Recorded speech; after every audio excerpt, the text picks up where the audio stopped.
What's poppin'?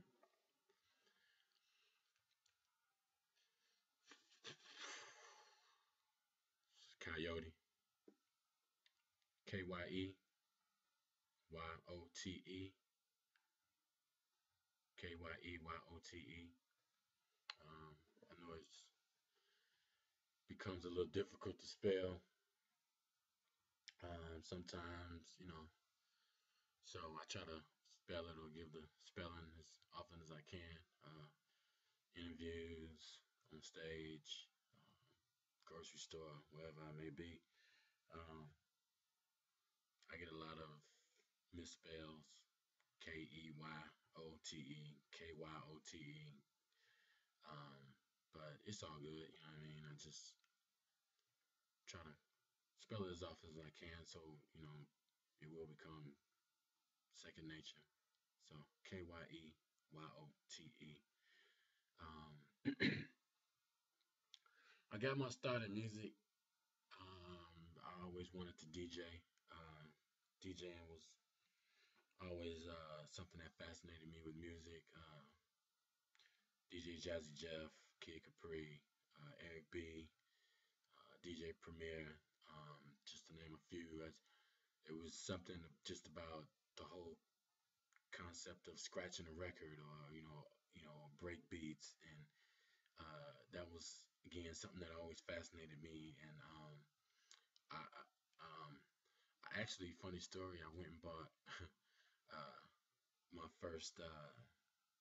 Actually, wasn't even a turntable; it was a record player I bought from a secondhand store, from a thrift store, and I put a microphone up to the side of the record player, and the microphone ran through a receiver, and so that way my scratching can come out through the bigger speakers or whatever.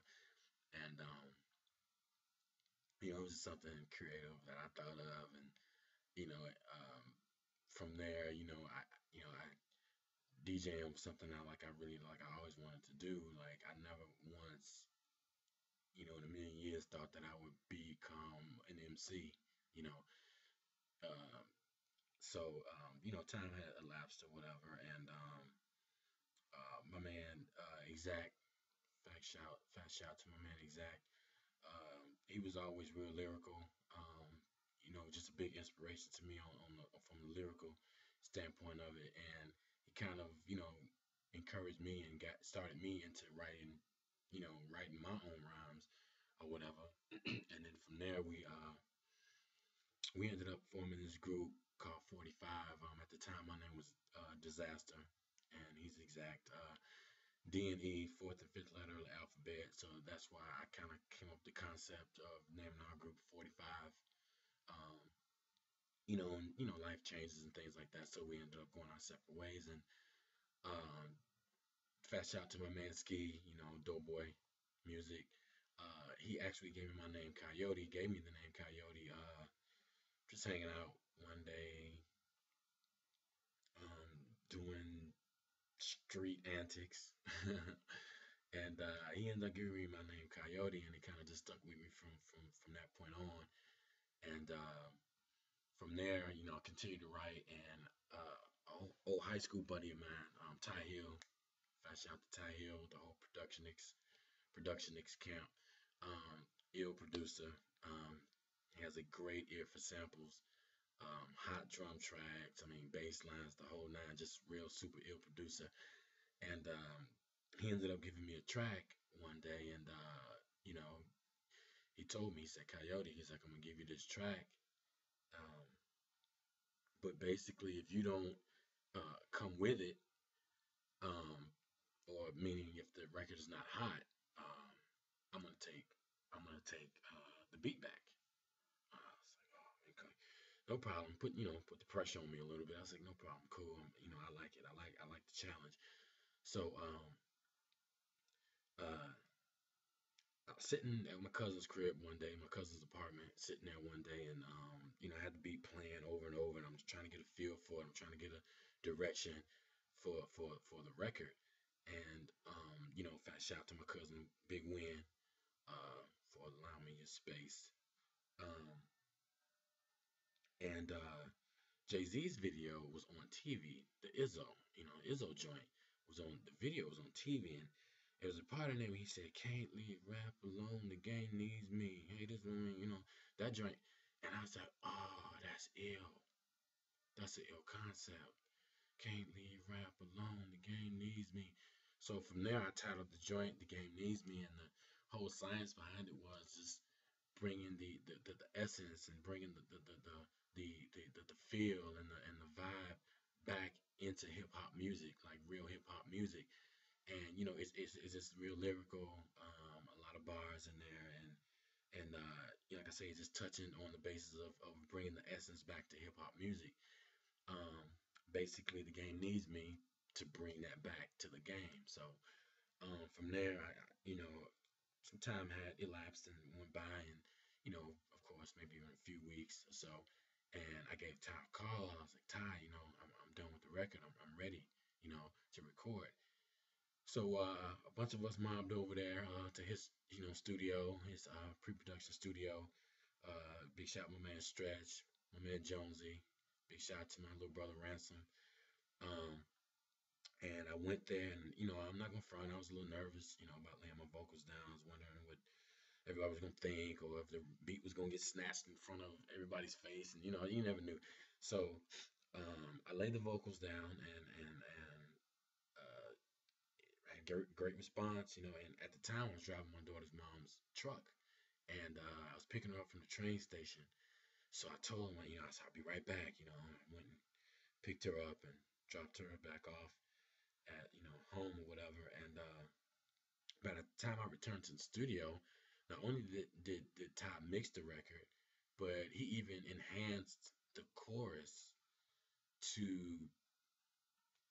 major heights, So with the whole chant feel, and he involved everybody, and it just exploded. And can't leave rap alone. The game needs me, you know, and uh, that was the only record I had like for a while. I had one record, and I would get a lot of feedback and a lot of calls. People say, "Hey, can you perform? Can you do a 15-minute set? Can you do a 10-minute set? Can you do a 20-minute set?"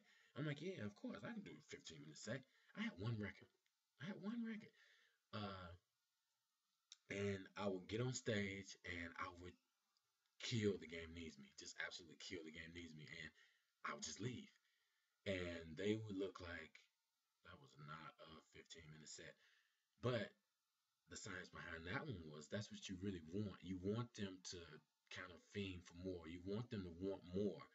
You know what I mean? And you want them to say, "Oh, he was dope. Like I wanted to hear one more song, and why did he leave so quick?" And he could have did that. He could have done that record again. It was just ill. Like that. So that's what you kind of want in music. You don't want to really give them all. You want to, feed them slowly. Sometimes, especially when you're a new artist and you're not really a household name. You don't want to overwhelm the crowd with heard of songs, basically. You really don't. So you give them that one or two. In my case, it was that one, and I hit them over the head real quick, that one, quote unquote, and I was gone. And that record got such a response that actually caught the ear of the late great Khalid Morocco, my big homie for life, rest in peace. There will be no Kyeyote without you, and he had so much faith in that record that he, kind of took that record to higher heights as well, which as far as like getting me booked for more shows and putting it in the hands of the right, you know, DJs and program directors at radio stations and things like that. And he had so much faith in me that they formed a entertainment corporation, Wahid Entertainment, and I was the only hip hop act on that entertainment label as well. He had some R&B singers and some promotional deals and things like that, but I was the hip hop act, and they just invested so much time and so much money and so much effort into my project or believing in me that you know like I said, it wouldn't be no Kyeyote had it not been for him. And even the single off my re vamped project Cool, produced by No ID, featuring the Twilight Tone. Fat shout to that whole UAC crew. Um, um, that record is really, that's my single there, now, and it's really, I'm really trying to just bring the world to know Kyeyote based off of that record alone, because it is entitled Cool, and I do get that I'm cool a lot. So that's that, and you know, I just, I didn't want to waste a lot of y'all's time. I just wanted to give y'all a brief rundown of Kyeyote, and how I got my start, and who I am as an artist and things like that. I mean, I do music for the love of it. Hence the reason of my new project that will be released soon, for the love ballads. Ballads are music, and I do it for the love, ballads. Coming soon. A lot of things aren't finalized yet, so I won't start spitting out names and producers and things like that. But it will be um, available. You can follow me now, Instagram, um, at Kyeyote. Follow me on Twitter at Kyeyote, or listen to Kyeyote, LISTEN, the number two, Kyeyote. iTunes, Google Play, YouTube, of course. But before I leave, um, I got something, two things. Um, this is my addiction, Carmex. If people say, "Are you addicted to anything?" I say, "Yeah, Carmex." And I was told that I put this on vigorously, and I think I do, because you gotta rub it all the way in there. So if somebody says, "Is Coyote addicted to anything that you love?" You say, "Yeah, Carmex." uh, but yeah, before I get out of here, I'm quit wasting y'all time. Uh, I like him long leg, Tyson Chandler height, no matter blonde head, well fed or camera shy. After I cut her like a bad barber, she swore to God that I'm the bomb, call me Pearl Harbor. I'm a certified weapon holder. I play the game like Tybo Cephalosha. Be on her mind like Louis Vuitton. Plus, I can read her mind like the Holy Quran. Check it out. She gets to jumping all around like the Holy Ghost. Just at the sight of me, I'm looking like, holy smokes. A dime piece, diamond timepiece. Love her smile, a real son like Shanice. And just think, she ain't even had to find me. Appeared right before her eyes like she found money. I'm on the ground like a dollar bill. Nuts bust like nine. See, I shoot to kill. Word up. I like 'em fully focused, plus illmatic. Independent paper chaser with a trio status. In my corner like a boxer's trainer. Making love while we camp, call it freak of nature. One of the coolest, who is, fly than a blue jay's wings, sleep with the stewardess. Mm. And I remember when I first met her, Chanel sweater and a black Jetta. I crept up like a carjacker, threw up the Yoti honey dip, gets to pulling backwards, put it in park, full conversation. Her high heels make me want relations. A bad doctor, see, I'm losing patience. Shit. Like a milkshake, homie, this chick thick. I met her like a due date, homie, I'm all in. Boo, you got me open like a closet door. I need to eat, you know exactly what I'm starving for. Coyote.